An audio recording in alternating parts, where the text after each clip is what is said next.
If I had to think this question, I would think of this index. ये Nitin Singhania sir की book का index है। तो क्या क्या पढ़ते हैं हम? Architecture, sculpture, pottery, paintings, world heritage sites, इसको यूज करेंगे कंक्लूजन में।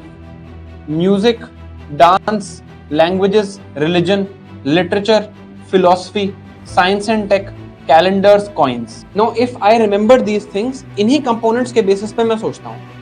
अब मेरे साथ सोचो, पहले मुझे क्या लिखना है इसमें? गुप्ता पीरियड के बारे में लिखना है। गुप्ता पीरियड में टेम्पल आर्ट कैसा था? एक पॉइंट ये हो सकता है। गुप्ता पीरियड में कोई स्कल्पचर स्कूल था उस टाइम पे, एक स्कल्पचर स्कूल लिख दिया मैंने। अब यहां से इसी चीज को याद करो, पेंटिंग्स हो रही थी वहां पे, कोई आर्किटेक्चर में कुछ रॉक कट केव्स थी गुप्ता टाइम पे, कोई लिटरेचर था उस टाइम पे। Were there some authors who were very famous who were being patronized. और क्या क्या लिख सकता हूं मैं यहाँ पे?